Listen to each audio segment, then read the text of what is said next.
बिस्मिल्लाहिर्रहमानिर्रहीम। अस्सलाम वालेकुम students and viewers. Sir Zafar YouTube के जी ट्यूटर चैनल से। टॉपिक है हमारा आज डिटर्मिनेंट्स।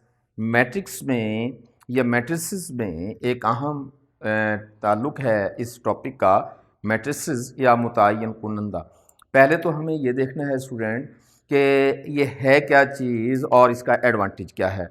तो जब भी हम किसी मैट्रिक्स का, किसी कालब का मुतय्यन कुनंदा मालूम करते हैं, डिटर्मिनेंट मालूम करते हैं, तो हम इस नतीजे पर पहुंचते हैं कि क्या इस मैट्रिक्स को आगे सॉल्व किया जा सकता है या नहीं, आगे इसको हल किया जा सकता है या नहीं। जैसा कि क्रैमर रूल है, इसमें हम इसको चेक करेंगे, फिर इसका एडजॉइंट मालूम करना पड़ता है, फिर इसका इन्वर्स मालूम करना पड़ता है।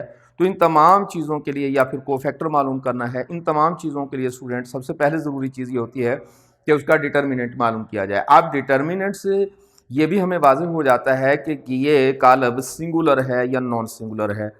हम इसको हल करके एक 1 बाय 1 ऑर्डर में लेके आते हैं, इससे हम इसका डिटर्मिनेंट का नाम देते हैं। तो डिटर्मिनेंट हमारा ऐसा भी हो सकता है जिसका ऑर्डर 2 बाय 2 हो, जैसा कि यहाँ आप देखें इसका ऑर्डर 2 बाय 2 है और इसका ऑर्डर भी 2 बाय 2 है। और ऐसा भी हो सकता है कि ये तीसरे दर्जे का कालब हो। अगर यहाँ ऑर्डर 2 बाय 2 हो तो ये दूसरे दर्जे का कालब है, इसे दूसरे दर्जे का डिटर्मिनेंट कहेंगे। अगर यहाँ ऑर्डर 3 बाय 3 हो, जो कि हम अगली वीडियो में इंशाअल्लाह ताला अज़ीज़ डिस्कस करेंगे, तो ऑर्डर 3 बाय 3 होने की बुनियाद पर इसे तीसरे दर्जे का डिटर्मिनेंट कहेंगे हम।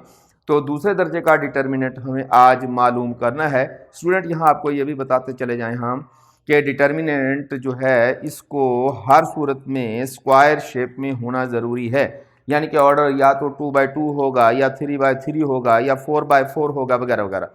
तो ये हमेशा आपका ये कालब हमेशा मुरब्बी शक्ल का होगा, किसी और शक्ल में नहीं होना चाहिए। मुरब्बी शक्ल में होगा तो हम इसको आगे बढ़ाएंगे। स्टूडेंट बड़ा ही आसान तरीका है। सबसे पहली बात तो यह है कि जब आप कालब लिखते हैं तो आप ब्रैकेट की शक्ल में लिखते हैं। जब आप इसका डिटर्मिनेंट मालूम करते हैं तो अगर आपका कालब जो है वो ए है तो इसे ए से शो करेंगे, और अगर बी है इसे बी से शो करेंगे। तो हम कहेंगे डिटर्मिनेंट ऑफ ए का तयन कुनंदा या मुतय्यन कुनंदा या डिटर्मिनेंट करना क्या है स्टूडेंट, आपने इन दोनों को, मेन डायगोनल जो है, इन दोनों को आपस में मल्टीप्लाई करना है। आपने लिखना है 2 मल्टीप्लाई 24, हम लिखेंगे 2 मल्टीप्लाई 24, और हर सूरत में यहाँ स्टूडेंट माइनस होनी चाहिए। और यहाँ जो है हमारे पास माइनस करके आपने इन दोनों को मल्टीप्लाई करना है। 8 मल्टीप्लाई 6, हम लिखेंगे 8 मल्टीप्लाई 6। अब इसको आप हल कर देंगे, इसको इससे ज़र्ब करेंगे तो ये आएगा 48, इसको इससे ज़र्ब करेंगे तो ये अभी आएगा 48। यूं हमारा ये मैट्रिक जो है 0 है, इसका मतलब है ये सिंगुलर मैट्रिक है। तो स्टूडेंट अब अगर आपका डिटर्मिनेंट 0 आ जाए तो हमारा ये कालब आगे सॉल्व नहीं हो सकता, ना तो क्रैमर रूल की मदद से आगे हल हो सकता है, ना इसका एडजॉइंट मालूम कर सकते हैं, ना इसका कोफैक्टर मालूम कर सकते हैं, आगे नहीं बढ़ सकता। ये सिंगुलर, अगर 0 आ जाता है तो हम इसको सिंगुलर कहते हैं। नॉन ज़ीरो कोई भी रकम आ जाती है तो इसे हम नॉन सिंगुलर का नाम देते हैं। जैसा कि हम यहाँ अगर आप गौर से देखें स्टूडेंट, तो हम फर्ज कर लेते हैं किसी एक के साथ माइनस भी लगा लेते हैं। तो स्टूडेंट यहाँ आप इसी को सॉल्व करने के लिए वही हमारे पास दोबारा है, हम लिखेंगे बी का डिटर्मिन मालूम करना है तो हम लिखेंगे डिटर्मिनेंट ऑफ बी।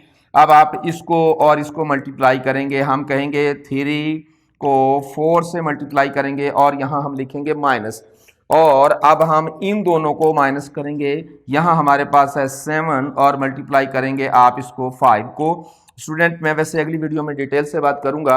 आमतौर पर इस किस्म के सवालात में जो हम मिस्टेक करते हैं वो साइन की मिस्टेक ज़्यादा करते हैं।